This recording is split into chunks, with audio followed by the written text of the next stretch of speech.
Nobody in Caldwell Creek talked about Thomas Harrell the way they talked about other men. They didn't gossip about his temper, or his drinking, or his debts. What they said about Thomas was quieter than that, and somehow harder to shake.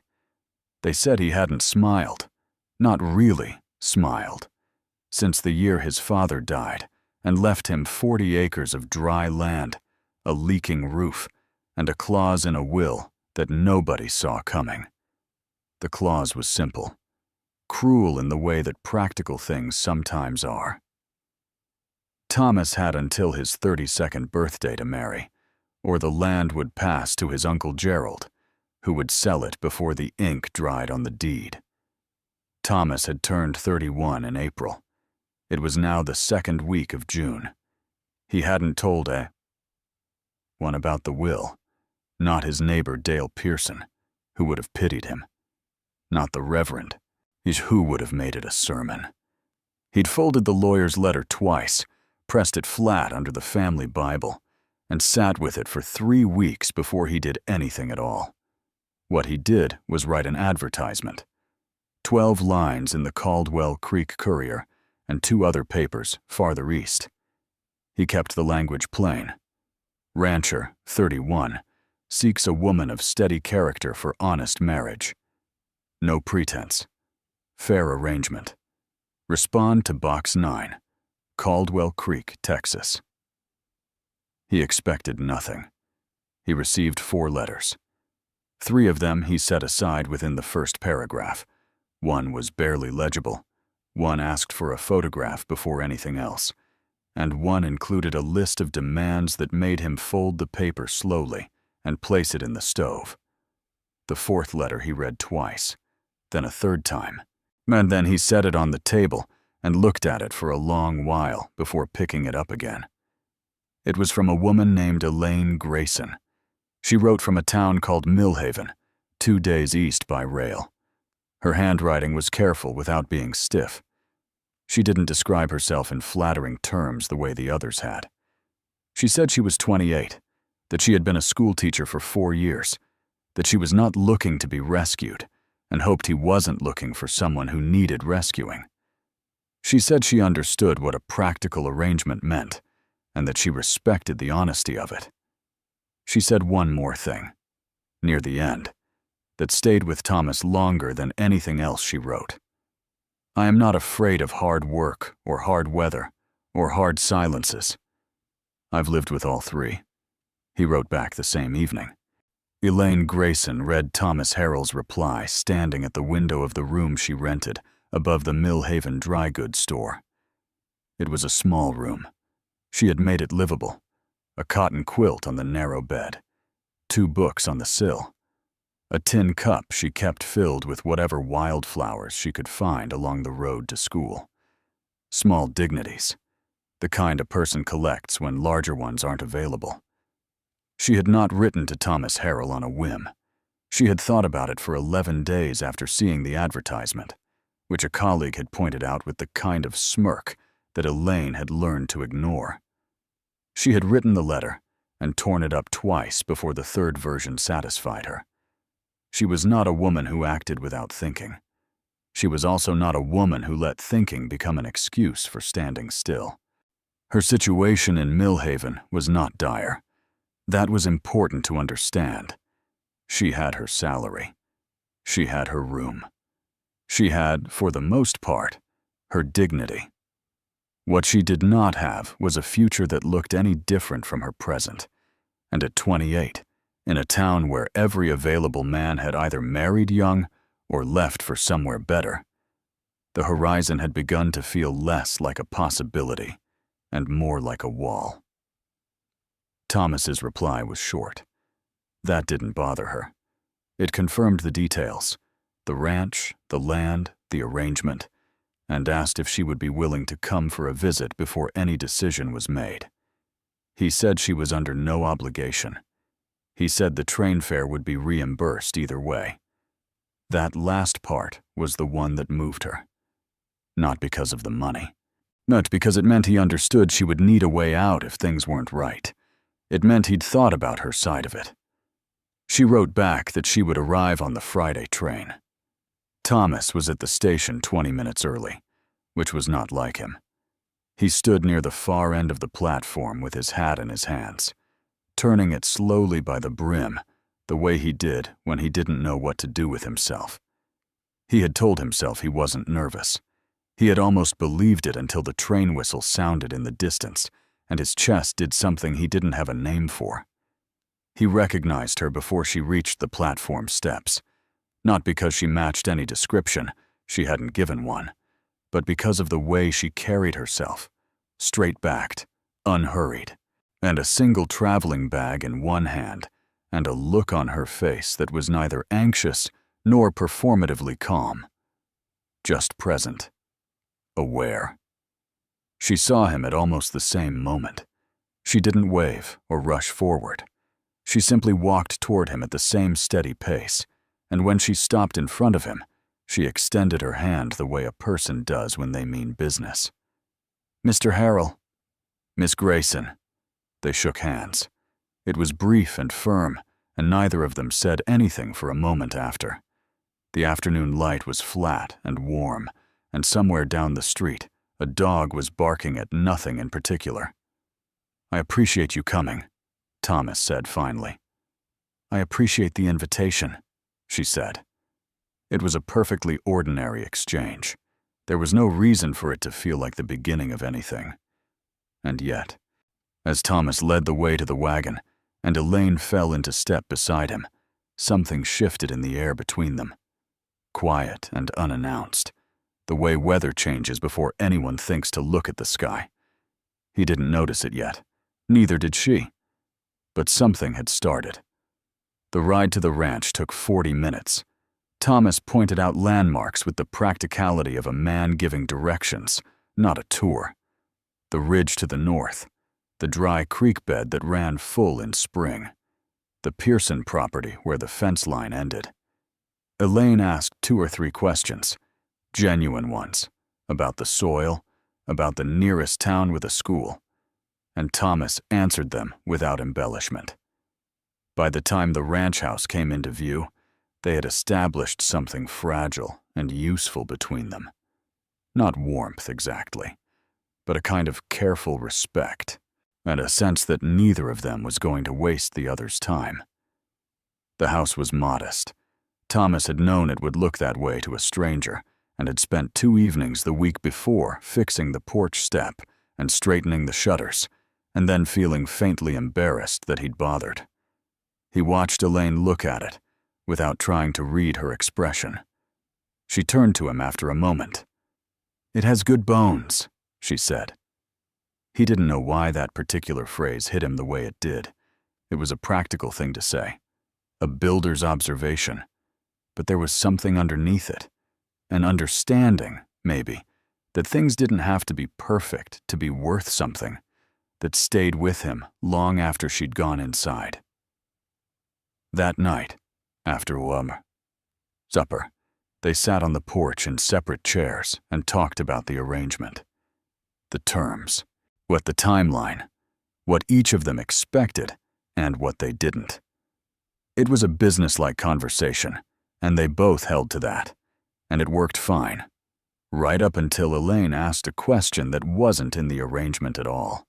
"Mr. Harrell," she said quietly, looking out at the darkening field rather than at him, "why hasn't anyone already claimed you?"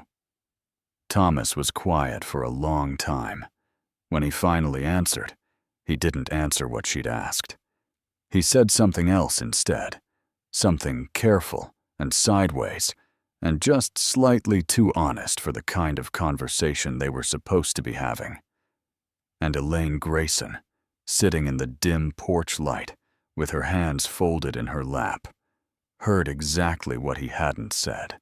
Thomas had said he kept to himself because the ranch demanded it. That was the answer he gave, and it was true enough to pass in daylight. But Elaine had heard the pause before it, that half-second of stillness that lives between what a person means and what they decide to say, and she filed it away without comment. She was a schoolteacher. She knew the difference between a wrong answer and an unfinished one. She stayed 3 days that first visit. By the second morning, something in the arrangement of the house had already begun to shift. Not dramatically, just in small, almost invisible ways. The way Elaine set 2 cups on the table without being asked. The way Thomas started making slightly more noise coming in from the barn, so she'd hear him before he appeared in the doorway. Courtesies so small they barely qualified as such, and yet neither of them was unaware of the other offering them. On the second evening, she asked if she could look at the account ledger. Thomas set it in front of her without a word. He stood back and watched her go through it with the same focused quiet she probably brought to grading papers. She didn't flinch at the numbers, which were not good. She didn't offer sympathy either, which he appreciated more than he could have explained. "You're carrying too much on feed," she said finally. "And this supplier," she tapped a column with one finger, "is charging you more than the one in Harrell. Harlow's farther. Not by much, not enough to justify the difference." Thomas looked at the column. She was right. He'd known she was right before she finished the sentence, actually. But hearing it said plainly by someone who had no reason to spare his feelings made it land differently than his own quiet knowing had. "I'll look into it," he said. She closed the ledger and pushed it back toward him. "The land is good, Mr. Harrell. The rest is just management." He didn't respond immediately. He was looking at her in that careful, sideways way he had, not staring, just observing, the way a man does when he's trying to understand something he doesn't have words for yet. "Thomas," he said. She looked up. "You can call me Thomas. If we're going to go through with this, Mr. Harrell seems like unnecessary distance." A beat passed. Something moved behind her eyes that wasn't quite amusement and wasn't quite something else. "All right," she said. Thomas." It was the first time she'd said his name, and it sat in the room between them like a quiet thing that had decided to stay. They married on a Thursday morning 3 weeks later. The Reverend came to the ranch rather than the church, which had been Elaine's quiet preference, and which Thomas had arranged without making a point of it. Dale Pearson and his wife Margaret served as witnesses. Margaret cried, which seemed to embarrass her, and which Elaine found unexpectedly touching. The ceremony took 11 minutes. Elaine wore a dress the color of river clay, not white, not trying to be, and Thomas had pressed his good shirt so carefully that the crease down the front was still sharp by noon. They stood side by side in the front room and said the words and meant them in the way that practical people mean things. Seriously, or without theater. Afterward, Margaret Pearson pressed a jar of preserved peaches into Elaine's hands and leaned close and said something low that made Elaine smile in a way Thomas hadn't seen from her yet. He didn't ask what was said. He stored the smile away instead, the way a man stores something he doesn't fully understand, but suspects he'll need later. That evening, they ate supper together as they had every evening since her arrival, except that now the house had a different quality to its silence. Not heavier, just different. The way a room feels after furniture has been moved. Familiar and slightly new at the same time. Thomas washed the dishes. Elaine dried them. Neither suggested this arrangement. It simply happened. And when they were done, he hung the towel on the hook, and she put the last plate in the cabinet. And for a moment they were standing very close together in the small kitchen, and both of them were aware of it. "Good night, Thomas," she said. "Good night, Elaine." She went down the hall. He stood in the kitchen a while longer, looking at nothing in particular, with the feeling of a man who has done something irrevocable and is only now beginning to understand the full weight of it. Not with dread, but with something stranger and less nameable than that. The town had opinions, naturally. Caldwell Creek was not a cruel place, but it was an attentive one. People noticed the woman who had arrived on the Friday train and married Thomas Harrell inside a month. But they noticed her straight posture and her precise way of speaking, and the fact that she didn't seem to need anyone's approval, which some people found refreshing and others found unsettling. Martha Cobb, who ran the dry goods store and considered herself the town's unofficial register of social standing, told anyone who would listen that it was a mail-order situation, said with the particular emphasis that meant she thought less of it. Elaine heard this secondhand through Margaret Pearson, who delivered the information with an apologetic wince. Elaine's response was to walk into Martha Cobb's store the following Saturday, purchase a spool of thread and a paper of pins, make pleasant conversation about the weather and the quality of the new flour shipment, and leave without addressing a single word of the rumor. Yet it was a masterclass in dignity that Margaret Pearson recounted to her husband twice that evening. Thomas heard about it and said nothing. But something in his expression shifted in a way that Dale Pearson noticed and decided not to mention. What Thomas hadn't anticipated, what the arrangement, in all its practical clarity, had failed to account for, was how quickly he would begin to look forward to ordinary things. The sound of Elaine moving around the kitchen in the early morning before he came in from the barn, the way she read in the evenings with her feet tucked under her and one finger marking her place even when she wasn't actively turning pages. The questions she asked that were never small talk, always real questions, the kind that required him to think before answering. She asked about his father once, carefully, and he told her more than he'd intended to, and she listened without filling the silences with reassurance, which was the right thing to do and which not everyone understood. He found himself talking to her about the land in a way he'd never talked about it to anyone. Not the management of it. She already understood that. But the feeling of it. The way the light came across the north field in late afternoon. The particular smell of the soil after the first rain of autumn. She listened to all of it. And then, one evening, she said quietly that she'd never had a place that felt like it belonged to her. That she'd spent so long being careful not to want things she couldn't keep, that she'd almost forgotten how to want things at all. Thomas looked at her for a long moment across the supper table. "This place belongs to you," he said. Same as it does to me." It was a simple sentence. He hadn't planned it. Elaine looked down at her plate, and when she looked back up, her expression was composed, as it nearly always was. But something underneath it was different. Something that had been held carefully in place for a very long time had shifted, just slightly, and they both felt it. Neither of them named it. It was too new for names. But 3 days later, Thomas came in from the east fence at midday to find Elaine in the garden she'd started along the south wall of the house, on her knees in the dirt, her sleeves rolled to the elbow, a smear of soil across her forearm, completely absorbed in what she was doing. She didn't hear him approach. He stood at the corner of the house and watched her for a moment. This woman he barely knew and somehow trusted entirely, and felt something open in his chest that he'd kept shut for a very long time. He must have made some sound because she looked up.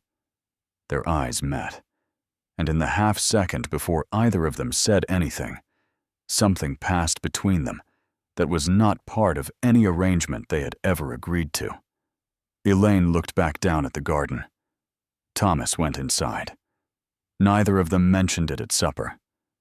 But that night, lying awake in the dark, listening to the sound of the ranch settling around him, Thomas Harrell understood, with the slow, irreversible certainty of a man who has been trying very hard not to understand something, that he was in considerable trouble. The question was whether she was too. And he had no idea how to find out without risking the only thing that had begun to feel, in a long time, like enough. He didn't say anything for 9 days. Thomas was not a man who acted on feeling before he understood it, and what he was feeling didn't lend itself to easy understanding. It wasn't the sharp, obvious thing he might have expected. It was quieter than that. It lived in small moments. The way he angled his chair slightly toward her at supper without noticing. The way he listened for her footsteps in the morning before he was fully awake. The way a conversation with her about something as unremarkable as fence posts left him more settled than a full night's sleep.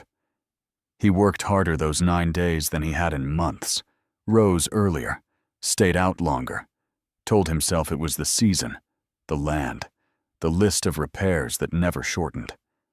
Told himself a great many things that were technically true and fundamentally dishonest. Elaine, but for her part, noticed. She didn't say so. She simply went about her days with the same composed steadiness she brought to everything. Tending the garden, managing the household accounts, riding out with him twice that week to check the north fence, sitting a horse better than he'd expected, which shouldn't have surprised him by now, but somehow still did. She was competent at everything she turned her attention to, and she turned her attention to the ranch, the way she turned it to everything else, completely, without pretense, as if it already mattered to her. That was the thing that undid him in the end. Not a single dramatic moment, just the accumulating evidence of a woman who was genuinely, quietly, irreversibly present. It was Margaret Pearson who said the thing that cracked it open. But she came by on a Wednesday with a jar of butter and the particular energy of a woman who had something to say and had been waiting for the right moment. Elaine was in the kitchen. Thomas was on the porch replacing a board, which gave him no reasonable excuse to be elsewhere. Margaret sat at the kitchen table and talked about small things for 20 minutes, while Thomas worked within earshot. Then, in the unhurried way of someone who has been steering toward a point all along, she said to Elaine, "He's different, you know, since you came." There was a pause from inside the kitchen. "Different how?" Elaine said. It wasn't quite a question. "Like a man who's remembered something he thought he'd lost," Margaret said simply. Thomas drove the nail he was holding with rather more force than necessary. On the other side of the wall, but he heard Elaine say something quiet in response that he couldn't make out. He didn't try. He sat back on his heels and looked out at the yard and felt the back of his neck go warm in a way that had nothing to do with the sun. Margaret left an hour later. Thomas came inside to wash up, and Elaine was at the stove, and neither of them referenced anything Margaret had said. But the kitchen felt different. Smaller, maybe, or just more honest. Thomas dried his hands, stood there a moment longer than he needed to. Elaine. She turned. He had not planned what came next, had specifically avoided planning it, in fact, because every version he'd rehearsed in his head had felt wrong. Too formal, too sudden, too much like a man making a declaration when what he actually wanted to do was ask a question. So he asked the question. Are you... He stopped, started again. Are you all right? Here, is this enough for you? It was not eloquent. He was aware of that. He watched her face move through something he couldn't fully read, something careful, and then less careful, and then very still. "Are you asking if I'm content?" she said slowly, "or are you asking something else?" The directness of it nearly stopped him entirely. "Something else," he said. The word sat between them. The kitchen was very quiet. Outside, a warm wind moved through the yard, and the curtain at the window lifted and fell. Elaine set down what she was holding. She turned to face him fully, and for once her composure wasn't a wall. It was just her, steady and clear-eyed and present, looking at him the way she looked at the ledger, or the land, or anything else. She was deciding whether to trust.